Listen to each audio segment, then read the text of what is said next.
S poletjem se je začel tudi festival Sevik Brežice, ki bo staro žlahtno glasbo do konca poletja poln brane dvorane po skorajda vsej Sloveniji. Festival si je v poldrugem desetletju svojega obstoja utrdil sloves najuglednejšega festivala stare glasbe in pustil sledi tako v slovenski kot evropski kulturi. Lahko si seveda ponosen, če začneš iz popolnega nič, zato da nekaj narediš v neki puščavi. In potem pač v nekem trenutku vidiš, da si pravzaprav v vrhu med tistimi najboljšimi, med elito, med krem de la krem evropske oziroma svetovne produkcije stare glasbe. Tudi recimo letošnji program, sam malo pete recimo skozi, kakšni logotipi se pojavljajo. Imamo veliko programa, ki je že sofinansiran brez naših akcij drugje, ampak je iskal pot do nas, zato ker pravzaprav želi nastopiti tudi na dobrih festivalih. Tako da smo na ta način to zelo dobro tudi, lahko tako grdo rečem, iztržili to blagovno znamko. Vse to potem ves čas spremljaš, kako pravzaprav se umetniki obračajo na tebe, kako različne ciljne skupine pristopajo, kakšno je zadovoljstvo ljudi. Tukaj mislim, da smo tudi med slovenskimi producenti v samem vrhu. Letošnji festivalski program je zaradi vse prisotne krize prepolovljen. A čeprav se je koncertom odreklo precej lokalnih skupnosti, organizatorji še kar vztrajajo. Delamo glede tega, koliko je kadrovske možnosti imamo v nemogočih razmerah, z veliko entuzijazma. Upam, da bomo prebili vse te zidove. Že to, da smo sploh začeli letos festival, je nek mali čudež, ali pa veliki. Letošnji prvi koncert je bil v brežiški Viteški dvorani, temu pa sledi še 20 koncertov na historičnih lokacijah v 14 slovenskih občinah. Gremo še nekoliko čez uradni zaključek, ki je 1. septembra.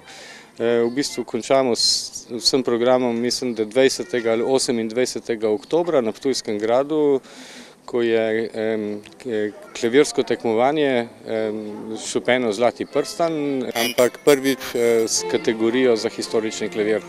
Tako da to je tudi že neka delikatesa. Pa sploh nekaj izjemno lepih dogodkov se nam obeta. In eden takih dogodkov se je zgodil v Jesenicah na Dolenjskem, kjer je v cerkvici Svete Marije Magdalene nastopil slovenski ansambel Musica Cubicularis. Sestav treh je na zgodovinskih glasbilih izvedel pisan spored skladb italijanskega skladatelja Tartinija, rojenega v Piranu.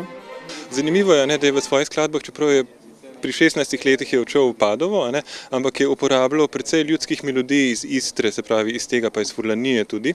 No in mi imamo celoten program, samo njegovo glasbo, torej poleg violinskih sonat, ki so dobro znane, se je pred kratkim, torej pred kakšnima 2 letoma se je našla tudi sonata za violončelo v Padovi, v eni privatni zbirki.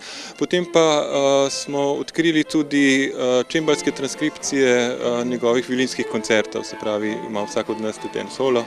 Zamisel, da bi se posvetili skladbam Tartinija, se je porodila članu ansambla, violinistu Žigi Faganelu. In sicer on zdaj že nekaj časa živi v Piranu in je nekako pred kakšnimi 3 leti je prišel s to idejo, da bi posneli zgoščenko njegovih sonat, se pravi Tartinijevih sonat, ker je pač najbolj znan Pirančan, tako nekako najbolj pomemben. V Piranu, na sredi Pirana imamo Tartinijev trg, vsak to ne more nihče spregledati.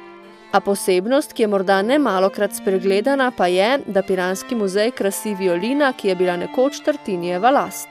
Tartini je zapustil 3 violine, sicer svoji družini v Piranu, ampak 2 sta se izgubili, ne vemo, kje sta, in samo ena je še v muzeju, se pravi v njegovi rojstni hiši, ohrani Pomorski muzej Sergej Mašera in sicer je pa last občine Piran. In gospa Tartini, kot izvirni violini pravi Ramovš, je obiskala tudi Jesenice na Dolenjskem in s pomočjo violinista Žige Faganela oživela v Tartinijevih skladbah. Muzej in občina nam včasih pusti posebej za tale koncert, recimo, so nam posodili to violino, se pravi, je to nekakšna precejšna čast. To je recimo zame kot recimo za ljubitelja stare glasbe recimo eno izjemno presenečenje, malo šoka, tako da se tudi take stvari, taki unikumi dogajajo, tako da v muzeju sem jaz izjemno hvaležen tako direktorici kot kustosini, ki sta se obe močno potrudili. Poleg slovenskih ansamblov bodo letos nastopili še glasbeni umetniki iz 13 držav.